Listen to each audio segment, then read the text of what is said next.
Hi hello welcome to a very new video of bio ocean. നമ്മൾ again നമ്മളുടെ Kerala set എക്സാമിൻ്റെ 60 days ചാലഞ്ചുമായിട്ടാണ് വന്നിരിക്കുന്നത്. പുതിയൊരു വീഡിയോ ആണ്. ബയോകെമിസ്ട്രിയിൽ തന്നെയാണ് നമ്മൾ, പക്ഷേ ഐ തോട്ട് നമ്മൾ 2-3 ദിവസമായിട്ട് ഇപ്പോൾ സൈക്കിൾസ് തന്നെ പഠിക്കുന്നു, നിങ്ങളുടെ തല പെരുത്ത് കാണും എന്നെനിക്ക് തോന്നിയതുകൊണ്ട് ഞാൻ ഇന്നൊന്ന് അല്പം മാറ്റി പിടിച്ചിട്ടുണ്ട്. വിറ്റമിൻസ് ഞാനിപ്പോൾ എളുപ്പം തീർക്കാമെന്ന് വിചാരിച്ചിട്ടാണ് വിറ്റമിൻസ് സ്റ്റാർട്ട് ചെയ്തപ്പം എനിക്ക് മനസ്സിലായി ഓക്കെ ഇത് എളുപ്പം തീരത്തില്ല. സോ വിറ്റമിൻസ് എന്ന് പറഞ്ഞിട്ടുള്ള ടോപ്പിക്കിൽ നിങ്ങളുടെ സിലബസ് പ്രകാരം നിങ്ങൾക്ക് പഠിക്കാനുള്ളത് ക്ലാസിഫിക്കേഷൻ, ഫങ്ഷൻസ്, ഡെഫിഷ്യൻസി, ഡിസോർഡേഴ്സ്. അപ്പോൾ ഓരോ വിറ്റമിനിൻ്റെയും ഫങ്ഷൻ എന്താണെന്നും ഡെഫിഷ്യൻസി ഡിസോർഡേഴ്സ് എന്താണെന്നും പഠിക്കണം. അപ്പം നമ്മൾ ഏറ്റവും ആദ്യം വിറ്റമിൻസിനെ പറ്റിയിട്ടൊരു ഓവർവ്യൂ, ദെൻ അതിൻ്റെ ക്ലാസിഫിക്കേഷൻ, പിന്നെ ഓരോന്നും എടുത്ത് സെപ്പറേറ്റ് ആയിട്ട് പഠിക്കുന്നു. അങ്ങനത്തെ ഒരു രീതിയിലാണ് നിങ്ങൾക്ക് വിറ്റമിൻസിനെ പറ്റി പഠിക്കേണ്ടത്. നമ്മൾ എല്ലായ്പ്പോഴും അതെന്ന് പറയുന്ന പോലെ വിറ്റമിൻസ് എ മുതൽ ഇസഡ് വരെ ഉണ്ടല്ലോ. അപ്പോൾ കംപ്ലീറ്റ് വിറ്റമിൻസിൻ്റെ ഫംഗ്ഷനും ഡെഫിഷ്യൻസി ഡിസോർഡേഴ്സ് ഒക്കെ നിങ്ങൾക്ക് പഠിക്കേണ്ടതായിട്ടുണ്ട്. ഒരുപാട് ഇൻ ഡെപ്ത് ഡീറ്റെയിലോട്ടല്ല, പക്ഷെ നമ്മൾ എല്ലാ പോയിന്റ്സും ഒന്ന് പറഞ്ഞു പോകുന്നു എന്നുള്ള രീതിയിലാണ്. കാരണം ഇൻ ഡെപ്ത് പോയി കഴിഞ്ഞാൽ ഈ വീഡിയോ വിൽ ബി ഒരു 10 പാർട്സ് ഒക്കെ ഉണ്ടായിരിക്കും. അപ്പം നമ്മൾ വിചാരിക്കുന്നത് ഇസ് വിറ്റമിൻസിനെ ക്ലാസിഫൈ ചെയ്യുന്നു, അതിൻ്റെ ഫങ്ഷൻസ് നമ്മൾ ഏതൊക്കെ ഫങ്ഷൻസ് ആണെന്നുള്ളതൊന്ന് സോർട്ട് ചെയ്ത് തരുന്നു. ദെൻ ഡെഫിഷ്യൻസി ഡിസോർഡേഴ്സ്, ജസ്റ്റ് അതിൻ്റെ ഡിസോർഡർ എന്താണ് അതിൻ്റെ സിംറ്റം, അങ്ങനെയുള്ള കാര്യങ്ങളാണ് നമ്മൾ പ്രിസൈസ് ആയിട്ടുള്ള രീതിയിൽ പറഞ്ഞു പോകുന്നു. പക്ഷേ എല്ലാ ടോപ്പിക്സും പറഞ്ഞു, അങ്ങനത്തെ രീതിയിലാണ് നമ്മളത് ചെയ്തേക്കുന്നത്. നിങ്ങൾക്കറിയാം ഒത്തിരി വിറ്റമിൻസ് ഉണ്ട്. അപ്പോൾ അതുകൊണ്ട് തന്നെ ഒരു 13 വിറ്റമിൻസിനകത്ത് നിന്ന് 6 വിറ്റമിൻസ് നമ്മൾ ഇന്ന് പഠിക്കും, ബാക്കി വിറ്റമിൻസ് നെക്സ്റ്റ് പാർട്ടായിട്ട് പഠിക്കും. അത് അല്ലെന്നുണ്ടെങ്കിൽ ഭയങ്കര ലെങ്തി ആയി പോകും വീഡിയോ. അതുകൊണ്ടിട്ടാണ് നമ്മൾ ഇന്ന് കുറച്ച് വിറ്റമിൻസ് ആയിരിക്കും പഠിക്കുന്നുണ്ടായിരിക്കും. അപ്പോൾ നമുക്ക് മെല്ലെ സ്റ്റാർട്ട് ചെയ്യാം. വീഡിയോ എല്ലായ്പ്പോഴും പറയുന്ന പോലെ എൻഡ് വരെ വീഡിയോ കാണാനായിട്ട് ശ്രമിക്കുക കേട്ടോ. ഫസ്റ്റ് നമുക്ക് വിറ്റമിൻസിനെ പറ്റിയിട്ടുള്ളൊരു ഓവർവ്യൂ നോക്കാം. യൂഷ്വലി നമ്മുടെ ബോഡിക്ക് ഏറ്റവും അത്യാവശ്യമായിട്ടുള്ളൊരു ഓർഗാനിക് ആയിട്ടുള്ള കോമ്പൗണ്ടാണ് വിറ്റമിൻ എന്ന് പറയുന്നത്. ഒത്തിരി ഒന്നും വിറ്റമിൻസ് നമ്മുടെ ശരീരത്തിൽ ആവശ്യമില്ല, കുറച്ച് മതി, വളരെ കുറച്ച് ക്വാണ്ടിറ്റിയിൽ ആവശ്യമുള്ള ഒരു കോമ്പൗണ്ടാണ് വിറ്റമിൻ. ഇപ്പോൾ നമ്മൾക്ക് പ്രോട്ടീൻസും കാർബോഹൈഡ്രേറ്റ്സും ഒക്കെ വേണ്ടതുപോലെ തന്നെ ആവശ്യമുള്ളൊരു സാധനമാണ് വിറ്റമിൻ എന്ന് പറയുന്നത്. പക്ഷേ ഈ പറഞ്ഞ പോലെ സ്മോൾ ക്വാണ്ടിറ്റിയിൽ ഒത്തിരി ആവശ്യമില്ല. അപ്പം നമ്മൾ ഡയറ്റിൽ കൂടെ ഒക്കെ വിറ്റമിൻസ് നമ്മുടെ ബോഡിയിലോട്ട് എത്തിക്കാൻ വേണ്ടിയിട്ടൊക്കെ ശ്രമിക്കണം. ആൻഡ് ഇവരെ സംബന്ധിച്ചിടത്തോളം ഉണ്ടല്ലോ, ഒത്തിരി മോളിക്കുലർ വെയിറ്റ് ഒന്നും കാണില്ല. ചെറിയ മോളിക്കുലർ വെയിറ്റ് ഉള്ള ഓൾമോസ്റ്റ് 1000 താഴെ മോളിക്കുലർ വെയിറ്റ് ഉള്ള കോമ്പൗണ്ട്സ് ആണ് വിറ്റമിൻസ് എന്ന് പറയുന്നത്. ഇപ്പം നമ്മളുടെ സാധാരണ രീതിയിലുള്ള ബോഡി ഫങ്ഷനിങ്, നമ്മുടെ ഗ്രോത്ത്, നമ്മുടെ ഹെൽത്ത് മെയിൻറ്റെയിൻ ചെയ്യുക, നമ്മുടെ റീപ്രൊഡക്ഷൻ, അത് മാത്രമല്ല നമ്മളുടെ ബോഡിയിൽ നടക്കുന്ന ലൈഫ് പ്രോസസ്സുകളൊക്കെ ഇല്ലേ, ആ പ്രോസസ്സുകളിലൊക്കെ തന്നെയും വിറ്റമിൻസിന് ഭയങ്കര ഇമ്പോർട്ടൻ്റ് ആയിട്ടുള്ള ഒരു റോൾ ഉണ്ട് എന്ന് വേണം പറയാൻ. ആൻഡ് ഇപ്പോൾ നമ്മൾ പ്രോട്ടീൻസും കാർബോഹൈഡ്രേറ്റ്സ് ഒക്കെ ഫുഡിൽ കൂടെ നമ്മുടെ ബോഡിയിലോട്ട് എത്തിച്ചു കഴിഞ്ഞാൽ അവർ എനർജി പ്രൊവൈഡ് ചെയ്യും അല്ലേ. പക്ഷേ നമ്മൾ വിറ്റമിൻസ് ഒക്കെ ഏതെങ്കിലും തരത്തിൽ നമ്മളുടെ ബോഡിയിൽ എത്തിക്കഴിഞ്ഞാൽ അവർ എനർജി ഒന്നും പ്രൊവൈഡ് ചെയ്യില്ല. പക്ഷേ നമ്മളെ സംബന്ധിച്ചിടത്തോളം നമ്മളുടെ ബോഡിയിൽ നടക്കുന്ന കെമിക്കൽ റിയാക്ഷൻസ് ഉണ്ടല്ലോ, അതിനകത്തൊക്കെ ഇവർ വലിയൊരു ഇമ്പോർട്ടൻ്റ് ആയിട്ടുള്ളൊരു റോള് പ്ലേ ചെയ്യുന്നുണ്ട്. പ്രത്യേകിച്ചും നമ്മളുടെ ബോഡിയിൽ നടക്കുന്ന കുറേ റിയാക്ഷനുകളിൽ എൻസൈം എന്നുള്ള രീതിയിൽ അല്ലെങ്കിൽ കാറ്റലിസ്റ്റ് എന്നുള്ള രീതിയിൽ റിയാക്ഷൻസ് പെട്ടെന്ന് നടത്താൻ വേണ്ടിയിട്ടും സ്പീഡ് കൂട്ടാൻ വേണ്ടിയിട്ടൊക്കെ ഈ വിറ്റമിൻസ് എന്ത് ചെയ്യാറുണ്ട്, ഹെൽപ്പ് ചെയ്യാറുണ്ട് എന്ന് വേണം പറയാൻ. അപ്പോൾ അതുകൊണ്ട് തന്നെ എനർജി പ്രൊഡക്ഷനില്ല, പക്ഷെ എനർജി യൂട്ടിലൈസ് ചെയ്യാൻ വേണ്ടിയിട്ടും കെമിക്കൽ റിയാക്ഷൻസ് ഒക്കെ ഒന്ന് ഫാസ്റ്റനാകുന്നതിന് വേണ്ടിയിട്ടും കാറ്റലിസിസ് നടത്തുന്നതിനൊക്കെ വേണ്ടിയിട്ട് വിറ്റമിൻസ് ഹെൽപ്ഫുൾ ആണ്. ഇപ്പം നിങ്ങൾ ചെറിയ ക്ലാസ്സുകളിൽ പഠിച്ചിട്ടുള്ള ഒരു സിമ്പിൾ റിയാക്ഷൻ ഞാൻ എക്സാമ്പിളായിട്ട് പറയുന്നതാണ്. ബ്ലഡ് ക്ലോട്ടിങ് നിങ്ങൾ പഠിച്ചിട്ടുണ്ടായിരിക്കും. അപ്പോൾ അതിനകത്ത് ഫസ്റ്റ് റിയാക്ഷൻ നടക്കുന്നത് തന്നെ വിറ്റമിൻ കെയുടെ ഹെൽപ്പോട് കൂടിയിട്ടാണ് അല്ലേ.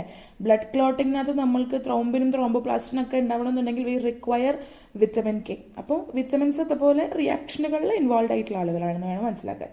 ആൻഡ് നമ്മളുടെ ബോഡിയിലുള്ള സെൽസ് ഉണ്ടല്ലോ, അതിൻ്റെ മെറ്റബോളിസം അങ്ങനെയുള്ള കാര്യങ്ങൾക്കൊക്കെ വേണ്ടിയിട്ടും വിറ്റമിൻസ് വളരെ വളരെ എസെൻഷ്യലായിട്ട് വേണ്ട സാധനങ്ങൾ തന്നെയാണ്. ഇനിയുണ്ടല്ലോ നമ്മൾ വിറ്റമിൻസിൻ്റെ ക്ലാസിഫിക്കേഷനിലോട്ടാണ് പോകുന്നത്. നമ്മൾക്ക് 2 രീതിയിൽ അതിൻ്റെ സോല്യബിലിറ്റിക്ക് അനുസരിച്ച് വിറ്റമിൻസിനെ ക്ലാസിഫൈ ചെയ്യാൻ പറ്റും. ഫാറ്റ് സോല്യബിൾ വിറ്റമിൻസും വാട്ടർ സോല്യബിൾ വിറ്റമിൻസും നമ്മൾ കുഞ്ഞു ക്ലാസ്സുകളിൽ +2 മുതലേ പഠിക്കുന്നതാണ് അല്ലേ. ഫാറ്റ് സോല്യബിൾ എന്ന് പറഞ്ഞു കഴിഞ്ഞാൽ അവർ ഫാറ്റിൽ സോല്യബിൾ ആണ് ആൻഡ് ലിവറിൽ സ്റ്റോർ ചെയ്ത് വെച്ചേക്കുന്ന വിറ്റമിൻസിനെയാണ് നമ്മൾ ഫാറ്റ് സോല്യബിൾ വിറ്റമിൻസ് എന്ന് പറയുന്നത്. ആ പേരിൽ തന്നെ ഉണ്ടല്ലോ അല്ലേ. ആൻഡ് ഇവരുടെ അബ്സോർപ്ഷനെ സംബന്ധിച്ചിടത്തോളം അതിന് ബൈൽ സോൾട്ട് അതുപോലെ ഫാറ്റുകൾ ഒക്കെ ആവശ്യം വരുന്നുണ്ട്. അതങ്ങനെ ഉണ്ടെങ്കിൽ മാത്രമാണ് നമുക്ക് ഈ വിറ്റമിൻസിനെ അബ്സോർബ് ചെയ്യാൻ പറ്റത്തുള്ളൂ. ആൻഡ് ഫാറ്റ് സോല്യബിൾ വിറ്റമിൻസിൽ 4 വിറ്റമിനുകളാണ് ഉൾപ്പെടുന്നത്: vitamin A, D, E and K. Okay, അപ്പോൾ ആ ഒരു എക്സാമ്പിൾ ഓർത്ത് വെച്ചേക്കണം. ഇനി വാട്ടർ സോല്യുബിൾ വിറ്റമിൻസ് എന്ന് പറഞ്ഞാൽ അവർ വെള്ളത്തിൽ സോല്യുബിൾ ആണ് ആൻഡ് ഇവർ നമ്മൾ ബോഡിയിൽ സ്റ്റോർ ചെയ്യില്ല. നമ്മൾ ബോഡിയിൽ സ്റ്റോർ ചെയ്യാതെ വെള്ളത്തിൽ എപ്പോഴും ഡിസോൾവ് ചെയ്ത് പോകുന്ന തരത്തിലുള്ള വിറ്റമിൻസിനെയാണ് വാട്ടർ സോല്യുബിൾ വിറ്റമിൻസ് എന്ന് പറയുക. അപ്പോൾ അതിനകത്ത് എക്സാമ്പിൾ വരുന്നത് vitamin B complex, complete vitamin ബിയുടെ ആ കോംപ്ലക്സും ദെൻ വിറ്റമിൻ സിയുമാണ്. എടാ ഇപ്പോൾ നിങ്ങൾക്കിത് എളുപ്പത്തിൽ ഓർത്ത് വെക്കാൻ വേണ്ടിയിട്ട് WBC എന്ന് ഓർത്താൽ മതി. വാട്ടറിൻ്റെ W, അതിന് എക്സാമ്പിൾസ് ആയിട്ട് വിറ്റമിൻ ബിയും സിയും, അങ്ങനെ WBC. ഓക്കെ, ബാക്കി എല്ലാ വിറ്റമിൻസും ഫാറ്റ് സോല്യുബിൾ ആണ്. ബിയും സിയും വെച്ച് ബാക്കി എല്ലാ വിറ്റമിൻസും ഫാറ്റ് സോല്യുബിൾ ആണ്. ആ ഒരു രീതിയിൽ ഓർത്ത് വയ്ക്കുക കേട്ടോ. അപ്പോൾ നമ്മൾ ഇന്ന് ഫാറ്റ് സോല്യുബിൾ വിറ്റമിൻസ് കംപ്ലീറ്റ് തീർക്കും. Then water soluble vitamins just ഒന്ന് സ്റ്റാർട്ട് ചെയ്യും. അങ്ങനെയാണ് നമ്മളുടെ ഇന്നത്തെ വീഡിയോൻ്റെ ഒരു കിടപ്പ് വശം. മെല്ലെ നമുക്ക് സ്റ്റാർട്ട് ചെയ്യാം കേട്ടോ. ഓരോരോ വിറ്റമിനായിട്ട് നമ്മൾ പഠിക്കാൻ വേണ്ടി പോവാണ്. അതിന് മുന്നേ ഞാൻ വിറ്റമിൻ ബി കോംപ്ലക്സ് ഒന്ന് പരിചയപ്പെടുത്തി തരാം. അതിൻ്റെ പേര്, ബാക്കിയുള്ളതിൻ്റെ പേരുകളൊക്കെ നമ്മൾ വഴിയെ പഠിക്കാം. നമ്മൾ വിറ്റമിൻ ബി കോംപ്ലക്സ് എന്ന് പറയുമ്പോൾ അതിൽ B1, B2, B3, B5, B6, B7, B9 and B12 ഇത്രയാണ് ഉള്ളത്. B1ൻ്റെ പേര് തൈമിൻ എന്നാണ്, B2 റൈബോഫ്ലാവിൻ, B3 നയസിൻ ആണ്, B5 പാൻറ്റോതനിക് acid, B6 pyridoxine, B7 biotin, B9 folic acid, B12 cyano cobalamin. ഇതിൻ്റെ പേരുകൾ കൃത്യമായിട്ട് അറിഞ്ഞു വെക്കണം.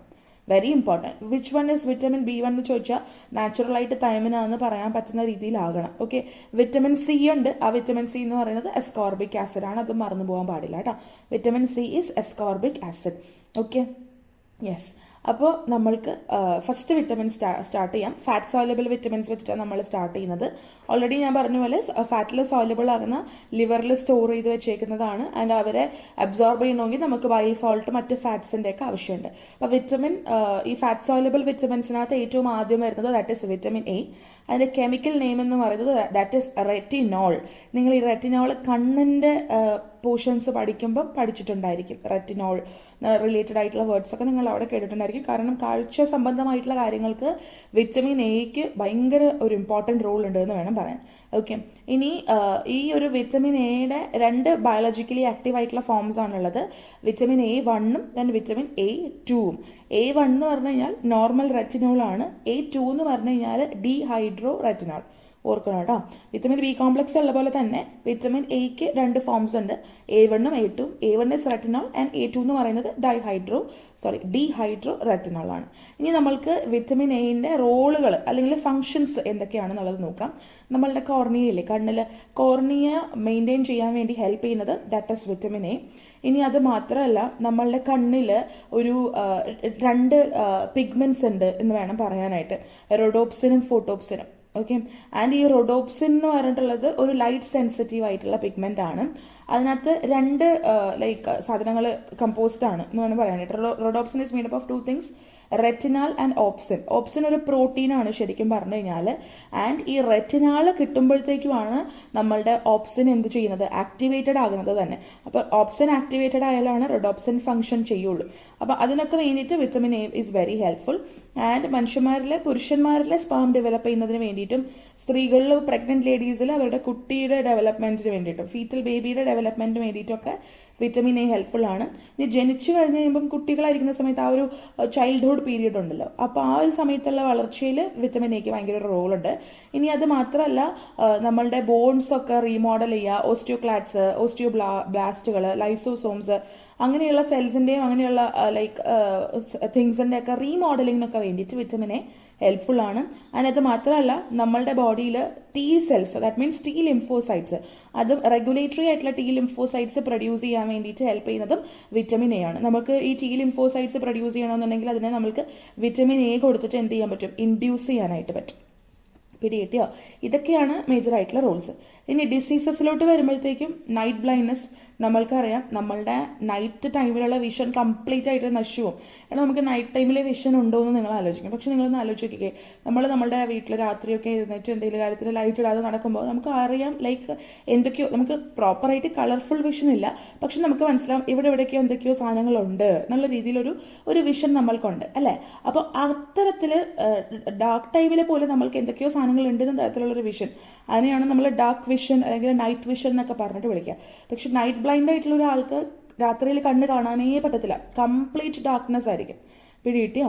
അതാണ് നൈറ്റ് ബ്ലൈൻഡ്നെസ് എന്ന് പറയുന്നത്. പിന്നെ മറ്റൊരു ഡിസീസ് ഇതുമൂലം ഉണ്ടാവാൻ ചാൻസ് ഉള്ളതാണ് കെരാറ്റോമലേഷ്യ എന്ന് പറയുന്നത്. എന്ന് വെച്ച് കഴിഞ്ഞാൽ നമ്മളുടെ കോർണിയ ഉണ്ടല്ലോ, ഭയങ്കരമായിട്ട് ഇങ്ങനെ കട്ടി കുറഞ്ഞ് തിന്നായി വരും. ആൻഡ് കോർണിയയിൽ അൾസറുകൾ ബാധിക്കും. അങ്ങനൊരു അവസ്ഥയാണ് കെരാറ്റോ മലേഷ്യ എന്ന് പറയുന്നത് കേട്ടോ. പിന്നെ കൺജക്ടിവൈറ്റിസ് ഡ്രൈ ആയി പോകുന്നു. കൺജക്ടിവൈറ്റിസ് അറിയില്ലേ? കൺജക്ടിവൈറ്റിസ് എന്ന് പറഞ്ഞ പാർട്ട് ഡ്രൈ ആയിട്ട് പോകുന്നു, കോർണിയ ഡ്രൈ ആയിട്ട് പോകുന്നു. അതൊക്കെ വിറ്റമിൻ എയുടെ ഡെഫിഷ്യൻസി കൊണ്ടിട്ട് ഉണ്ടാകാം. പിന്നെ അത് മാത്രമല്ല വൈറ്റോട്സ് സ്പോട്സ് എന്ന് പറഞ്ഞിട്ടുള്ള ഒരു ഡിസീസ് ഉണ്ടാവാനുള്ള ചാൻസ് ഉണ്ട്. എന്ന് വെച്ചാൽ നമ്മളുടെ സ്ക്വാമോസ് സെൽസ് ഉണ്ടല്ലോ, അത് ഭയങ്കര അബ്നോർമൽ ആയിട്ടുള്ള രീതിയിൽ മൾട്ടിപ്ലൈ ചെയ്യാനായിട്ട് തുടങ്ങും. പിന്നെ നമ്മുടെ കൺജക്ടിവൈറ്റയിൽ ഭയങ്കരമായിട്ട് കെരാറ്റിൻ ഡിപ്പോസിറ്റ് ചെയ്ത് കെരാറ്റിനൈസേഷൻ ഒക്കെ സംഭവിക്കും. ആൻഡ് അതിന്റെ ഭാഗമായിട്ട് നമ്മുടെ ഈ കണ്ണിന്റെ വെളുത്ത ഭാഗങ്ങളുണ്ടല്ലോ, അവിടെ ട്രയാങ്കിൾ ഷേപ്പിലോ അല്ലെങ്കിൽ ഒരു ഇറഗുലർ ആയിട്ടുള്ള ഷേപ്പുകളിൽ ഇങ്ങനെ പാച്ച് പോലെ നമുക്ക് കാണാൻ പറ്റും. നമ്മളുടെ വൈറ്റ് പോർഷനിൽ ഇപ്പോൾ നമുക്ക് പ്രത്യേകിച്ചൊന്നുമില്ല, നോർമൽ വൈറ്റ് അല്ലേ.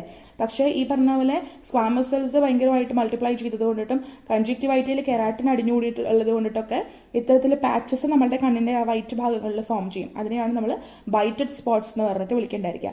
ഇനി അത് മാത്രമല്ല, നമ്മളുടെ റെറ്റിനയിൽ ഡാമേജുകൾ ഉണ്ടാക്കാനും വിറ്റമിൻ എക്ക് കഴിയും. വിറ്റമിൻ എയുടെ എന്തെങ്കിലുമൊക്കെ ഒരു ഓൾട്ടറേഷൻ കാരണം റെറ്റിന ഡാമേജ്ഡ് ആവും. അത് റെറ്റിന ഡാമേജ്ഡ് ആയിക്കഴിഞ്ഞാൽ പിന്നെ നമ്മൾക്ക് കാഴ്ചയില്ലല്ലോ, അവസാനം നമ്മൾ ബ്ലൈൻഡ് ആയിട്ട് മാറും. അപ്പം അങ്ങനെയുള്ള സിറ്റുവേഷൻസിലോട്ടൊക്കെ വിറ്റമിൻസ് എന്ത് ചെയ്യാറുണ്ട്, ലീഡ് ചെയ്യാറുണ്ട്. വിറ്റമിൻ ഡി ഡെഫിഷ്യൻസി, പ്രത്യേകിച്ച് എയുടെ ഡെഫിഷ്യൻസി ലീഡ് ചെയ്യാറുണ്ടെന്ന് വേണം പറയാൻ.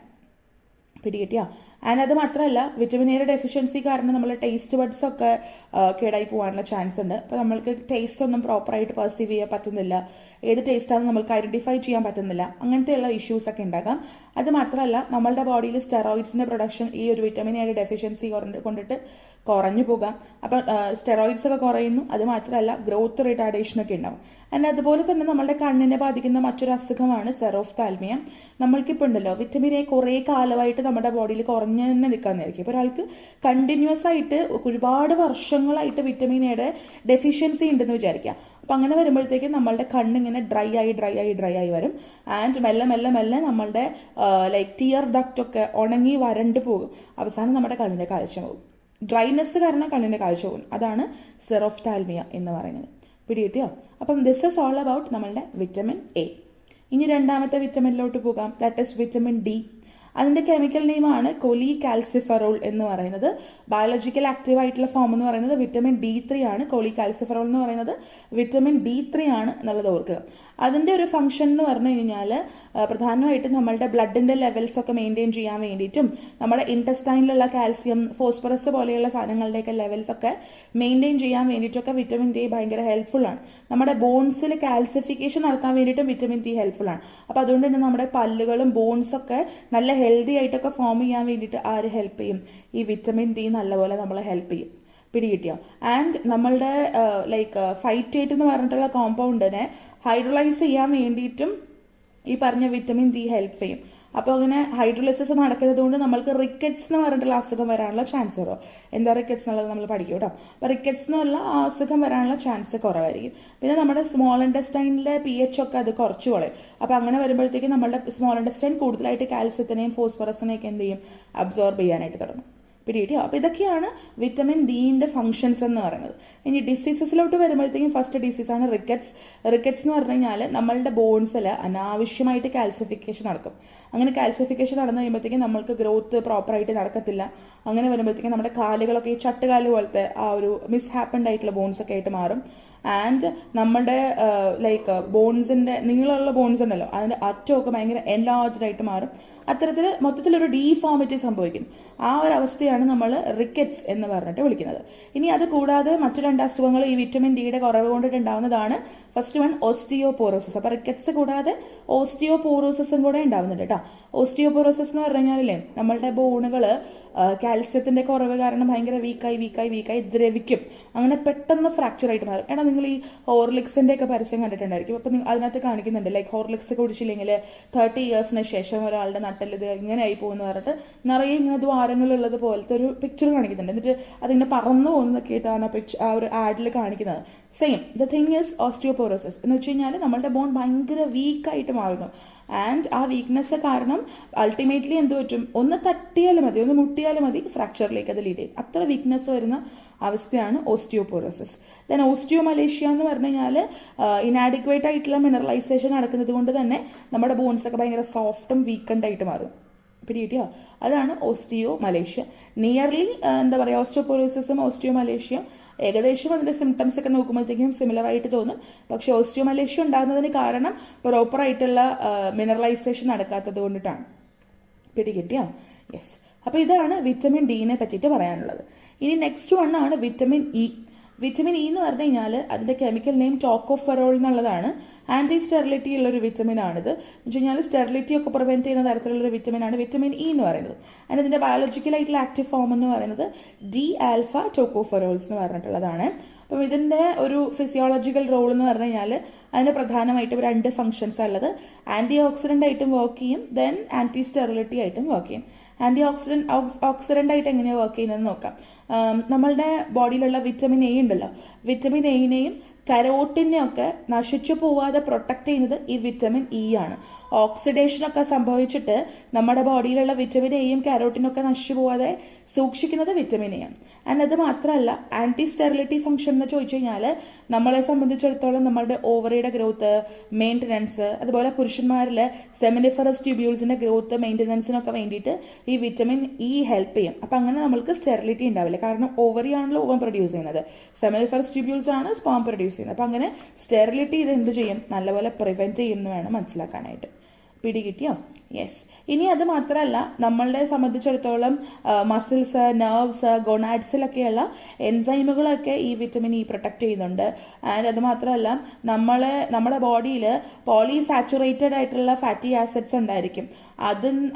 അതുമൂലം നമ്മുടെ ബോഡിയിൽ പെറോക്സൈഡ്സ് ഫോം ചെയ്യാനുള്ള ഒരു പ്രവണതയുണ്ട്. അങ്ങനെ പെറോക്സൈഡ്സ് ഫോം ചെയ്യേണ്ട ആവശ്യം നമുക്കില്ല. അപ്പം അതിനെ പ്രിവെൻറ്റ് ചെയ്യുന്നതും ഈ വിറ്റമിൻ തന്നെയാണ്. ആൻഡ് അഡിപ്പോസ് ടിഷ്യൂ പിഗ്മെന്റേഷൻ നടത്താനുള്ള ചാൻസ് ഉണ്ട്, അതിനെയും പ്രിവെൻറ്റ് ചെയ്യും. ഇനി സ്റ്റെറോയിഡിന്റെ മെറ്റബോളിസത്തിനകത്ത് ഈ ഒരു വിറ്റമിൻ ഒരു കോ ഫാക്ടറായിട്ടൊക്കെ ഹെൽപ്പ് ചെയ്യുന്നുണ്ട്. കോ ഫാക്ടർ എന്ന് പറഞ്ഞു കഴിഞ്ഞാലല്ലേ നമ്മളുടെ എൻസൈമിന്റെ നോൺ പ്രോട്ടീൻ പാർട്ടാണ്. ഓക്കെ, കോ ഫാക്ടറായിട്ടും അത് ഹെൽപ്പ് ചെയ്യുന്നുണ്ട്. ഇനി നമ്മുടെ RBCക്ക് ഹീമോലൈസിസ് സംഭവിക്കാതെ വിറ്റമിൻ ഇ പ്രൊട്ടക്ട് ചെയ്യും. ആൻഡ് നമ്മൾ നേരത്തെ പറഞ്ഞില്ലേ, പെറോക്സൈഡ്സ് ഫോം ചെയ്യാൻ ഹെൽപ്പ് ചെയ്യില്ല. പെറോക്സൈഡ്സ് ഫോം ചെയ്യാൻ ഫോർമേഷൻ അത് പ്രിവെൻറ്റ് ചെയ്യും. അപ്പോൾ പെറോക്സിഡേഷൻ പ്രിവെൻറ്റ് ചെയ്യുമ്പോഴത്തേക്കും നമ്മുടെ സെൽസിൻ്റെ ആ ഒരു സ്ട്രക്ചറും ഫംഗ്ഷനും ഒക്കെ മെയിൻറ്റെയിൻ ചെയ്യാനായിട്ട് സാധിക്കും എന്ന് വേണം പറയാനായിട്ട്. പിടികിട്ടിയോ? യെസ്. അപ്പം ഇതൊക്കെയാണ് നമ്മുടെ വിറ്റമിൻ ഇൻ്റെ ഒരു ഫംഗ്ഷൻ എന്നുള്ള രീതിയിൽ. ഇനി ഡിസീസസിലോട്ട് വരുമ്പോഴത്തേക്കും ഇപ്പം എലികളിലൊക്കെ ഇതിൻ്റെ ഒരു ഡെഫിഷ്യൻസി ഒക്കെ വന്നു കഴിഞ്ഞാൽ അവിടെ എലികൾ സ്റ്റെറൈലായി പോകാനും, അത് മാത്രമല്ല ഈ കുട്ടി യൂട്രസിലായിരിക്കുമ്പോൾ പ്രിമച്വറായിട്ട് അതിൻ്റെ ഡെത്തൊക്കെ സംഭവിക്കാനുള്ള ചാൻസ് ഉണ്ട്. അത് എലികളിലുള്ള കാര്യം. മനുഷ്യ കുഞ്ഞുങ്ങളിൽ അത്ര ഇഫക്റ്റ് ഇല്ല കേട്ടോ. വിറ്റമിൻ എയുടെ ഡെഫിഷ്യൻസി കൊണ്ടിട്ട് കുഞ്ഞുങ്ങൾ മരിച്ചു പോകാൻ അത്രയും ഒരു ഇഫക്റ്റ് ഒന്നുമില്ല. ഇനി സ്റ്റെറിലിറ്റി വരും, പക്ഷേ കുഞ്ഞുങ്ങളുടെ മരണത്തിലോട്ടൊന്നും അത് ലീഡ് ചെയ്യില്ല. ഇനി മസ്കുലർ ഡിസ്ട്രോഫി ഉണ്ടാവാനുള്ള ചാൻസ് ഉണ്ട്. എന്ന് വെച്ച് കഴിഞ്ഞാൽ നമ്മളുടെ മസിലുകളുടെ ആ ഒരു സ്ട്രെങ്ത് ഉണ്ടല്ലോ, പയ്യെ വീക്കായിട്ട് നമ്മുടെ മസിൽ ടിഷ്യൂ ഭയങ്കര വീക്കായിട്ട് മാറും. നമ്മുടെ മസിൽ ടിഷ്യൂവേ കേടായി പോകുന്ന അവസ്ഥയാണ് മസ്കുലർ ഡിസ്ട്രോഫി. പൊതുവെ ആൺകുട്ടികൾക്ക് വരുന്ന ഒരു അസുഖമാണ്. പെൺകുട്ടികളേക്കാൾ കൂടുതൽ മസ്കുലർ ഡിസ്ട്രോഫി വരാനുള്ള ചാൻസ് ആൺകുട്ടികൾക്കാണെന്നാണ് പറയാം. ഇനി ഹെപ്പാറ്റിക് നെക്രോസിസ് എന്ന് പറഞ്ഞു കഴിഞ്ഞാൽ നമ്മുടെ ലിവർ സെൽസിലെ ഹെപ്പാറ്റോസൈറ്റ്സ്, അവർക്ക് ആ ടിഷ്യൂവിനൊക്കെ ഇഞ്ചുറി ഉണ്ടാകുന്നത് കൊണ്ടിട്ട് ഹെപ്പാറ്റിക് സെൽസ് എന്തായിട്ട് പോകും, ഡെത്ത് സംഭവിച്ച് നശിച്ചു പോകും, മരണപ്പെട്ട് ഡെഡായി പോകുന്നൊരു അവസ്ഥ. അതാണ് ഹെപ്പാറ്റിക് നെക്രോസിസ് എന്ന് പറയുന്നത്. പിന്നെ ഈ വിറ്റമിൻ്റെ പ്രശ്നങ്ങൾ കൊണ്ടിട്ട് നമ്മുടെ സ്കെലറ്റൽ മസിൽസ് ഭയങ്കരമായിട്ട് ഓക്സിജൻ കൺസ്യൂം ചെയ്യാനുള്ള ചാൻസ് ഉണ്ട്. അതും നല്ലതല്ല. പിടികിട്ടിയോ? ആൻഡ് അത് മാത്രമല്ല, സ്പൈനോ സെറിബെല്ലർ അറ്റാക്സിയ, മയോപാത്തീസ്, അതുപോലെയുള്ള neuro muscular problems, that means ന്യൂറോണും മസിൽ റിലേറ്റഡ് ആയിട്ടുള്ള ചില പ്രോബ്ലംസ്, അതിൻ്റെ പേരാണ് കൊടുത്തേക്കുന്നത്. അങ്ങനെയുള്ള പ്രോബ്ലംസ് ഒക്കെ ഡെവലപ്പ് ചെയ്യാനുള്ള ചാൻസ് ഉണ്ട്. ആൻഡ് നമ്മളുടെ റെഡ് ബ്ലഡ് സെല്ലുകൾക്കൊക്കെ ഡാമേജ് സംഭവിച്ച് അനീമിയ വരെ വരാനുള്ള ചാൻസ് ഈ വിറ്റമിൻ്റെ കുറവ് കൊണ്ടിട്ടോ അല്ലെങ്കിൽ വിറ്റമിനിൽ ഉണ്ടാകുന്ന പ്രശ്നങ്ങൾ കൊണ്ടിട്ടൊക്കെ വരാം. പിടികിട്ടിയോ? യെസ്.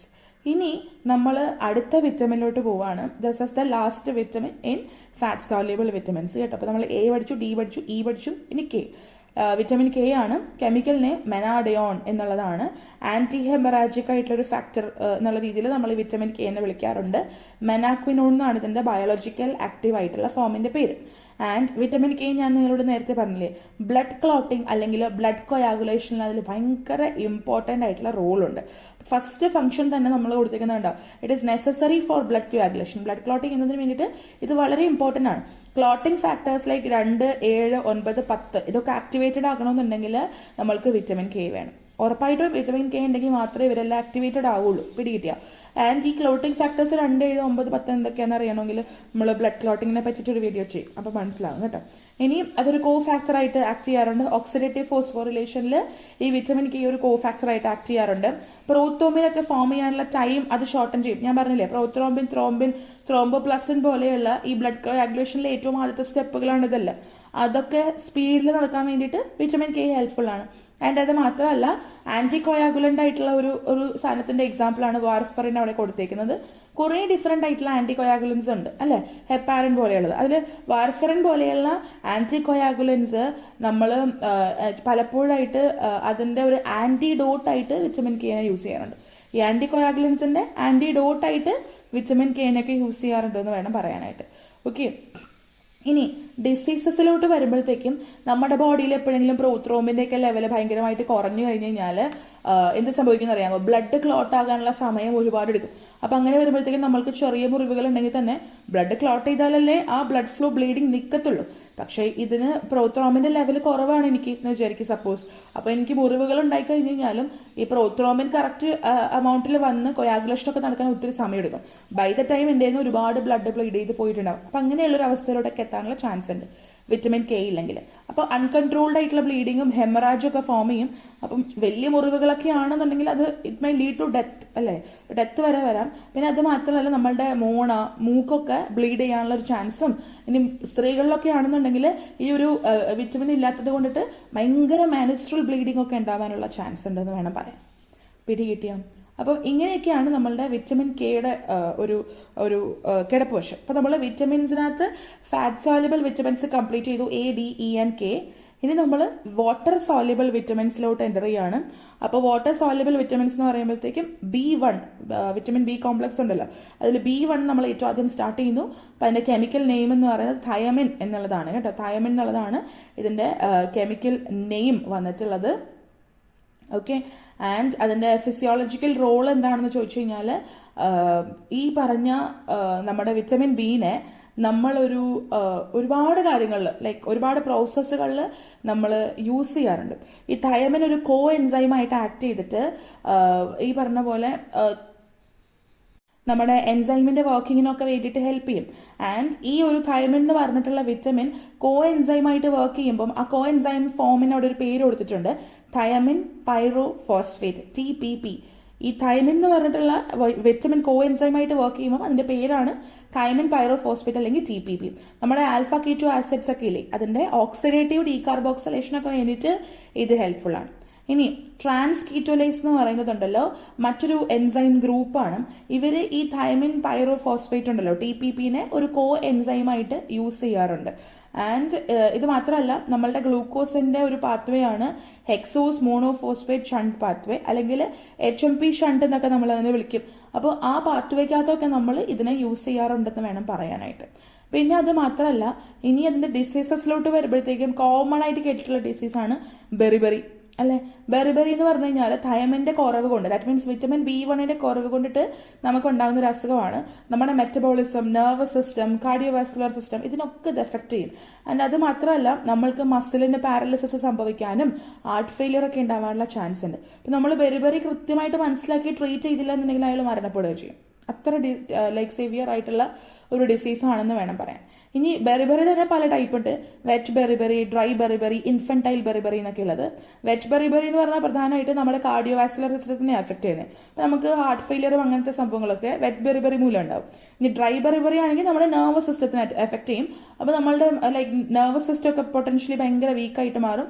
അൾട്ടിമേറ്റ്ലി പാരാലിസിസും നമ്മുടെ സെൻസസ് ഒക്കെ നഷ്ടപ്പെടുന്ന രീതിയിലോട്ടൊക്കെയാണ് ഡ്രൈ ബെറിബറി ലീഡ് ചെയ്യുന്നുണ്ടായിരിക്കുക. ഇനി ഇൻഫന്റൈൽ ബെറിബറി എന്ന് പറഞ്ഞാൽ ആ പേര് ഇട്ടാൽ തന്നെ അറിയാം, കുട്ടികൾക്ക് ഉണ്ടാവുന്നതാണ്.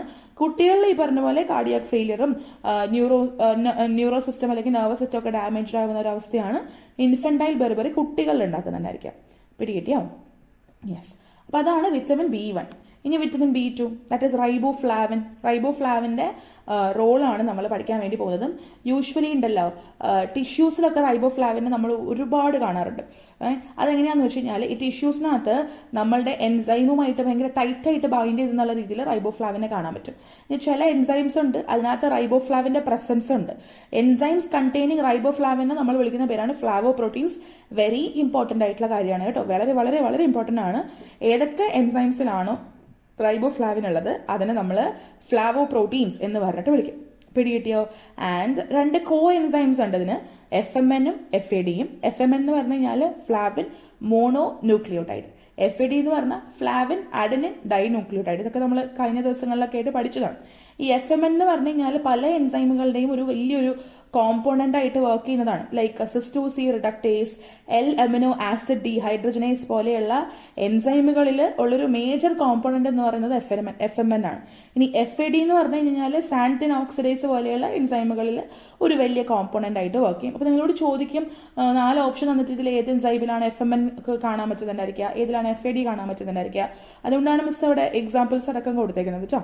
FMN കാണുന്നത് സൈറ്റോസിൻ റിഡക്ടേസിലും L-അമിനോ ആസിഡ് ഡീഹൈഡ്രോജനേസിലുമാണ്. FAD കാണുന്നത് സാൻതിൻ ഓക്സിഡേസിലാണ്. ക്ലിയർ അല്ലേ? ശരി. ഇനി ഡിസീസസിലോട്ട് വരുമ്പോഴത്തേക്കും പൊതുവെ ഈ ഒരു വിറ്റമിൻ്റെ കുറവ് കൊണ്ടിട്ടുണ്ടാകുന്ന സിംറ്റംസ് നമ്മുടെ സ്കിന്ന് അതുപോലെ മ്യൂക്കസ് മെംബ്രെയിനൊക്കെയാണ് കൂടുതലായിട്ടും എഫക്റ്റ് ചെയ്യുന്നുണ്ടായിരിക്കുക. പിന്നെ അത് മാത്രമല്ല നമ്മുടെ ടങ് ആൻഡ് ലിപ്പിനൊക്കെ ഇതിൻ്റെ ഡെഫിഷ്യൻസി ഇഫക്റ്റ് ചെയ്യുന്നുണ്ട്. അങ്ങനെ ഉണ്ടാകുന്നൊരു അവസ്ഥയാണ് ഗ്ലോസറ്റിസ് എന്ന് പറയുന്നത്. ഇതൊരു ഗ്രീക്ക് വാക്കിൽ നിന്ന് ഉണ്ടായിട്ടുള്ളതാണ്. ഗ്ലോസ എന്ന് വെച്ചാൽ ടങ് എന്നുള്ളതാണ്. അപ്പോൾ ഈ ഒരു അസുഖം വന്നു കഴിഞ്ഞാൽ നമ്മുടെ ടങ് ഇങ്ങനെ നീര് വെച്ചിട്ട് ഇങ്ങനെ വീർത്ത് വരും. അപ്പോൾ ടങ്ങിൻ്റെ കളറ് മാറും ആൻഡ് ടങ്ങിൻ്റെ ടെക്സ്ചറൊക്കെ മാറിപ്പോകുന്ന ഒരു അവസ്ഥയാണ് ഗ്ലോസറ്റിസ് എന്ന് പറയുന്നത്. ആൻഡ് ഈ ഒരു വിറ്റമിനിൻ്റെ ഡെഫിഷ്യൻസി കാരണം നമുക്ക് മജന്ത കളറിലെ ടങ്ങൊക്കെ ഉണ്ടാകാനുള്ള ചാൻസ്. ഇവിടെ നമ്മൾ മിഠായിയൊക്കെ കഴിച്ചിട്ട് മജന്ത കളറാവുന്നു. പക്ഷെ ഇതിപ്പോൾ ഈ അസുഖം വന്നാൽ നമുക്ക് മജന്ത കളറിലെ ടങ്ങായിട്ട് അങ്ങ് കിട്ടും. ഇനി കെയ്ലോസസ് എന്ന് പറഞ്ഞു കഴിഞ്ഞാൽ അതും ഒരു ഗ്രീക്ക് വാക്കിൽ നിന്ന് തന്നെ ഉണ്ടായിട്ടുള്ളത്. കെയ്ലോസ് എന്ന് പറഞ്ഞാൽ ലിപ്പ് എന്നുള്ളൊരു മീനിങ് ആണ്. അപ്പോൾ ഇവിടെ എന്താ സംഭവിക്കാന്ന് വെച്ച് കഴിഞ്ഞാൽ നമ്മളുടെ ചുണ്ടുകൾ ഇങ്ങനെ ഇൻഫ്ലമേറ്റഡ് ആയിട്ട് വീർക്കുന്നു.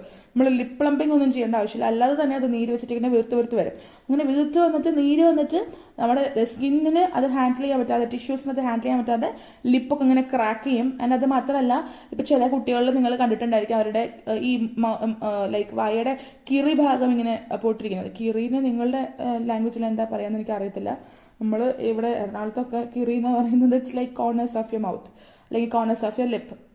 അപ്പോൾ കിറിയൊക്കെ ഇങ്ങനെ പൊട്ടിയിരിക്കുന്നതായിട്ട് കാണാൻ പറ്റും. അല്ലെങ്കിൽ അവിടെ ചെറിയ ഇങ്ങനെ ബ്ലിസ്റ്റേഴ്സ് പോലെയൊക്കെ ഫോം ചെയ്തിട്ട് ചെറിയ ഇങ്ങനെ ഒരു സോർനെസ് പോലെയൊക്കെ ചില കുട്ടികളിലൊക്കെ കാണാറുണ്ട്.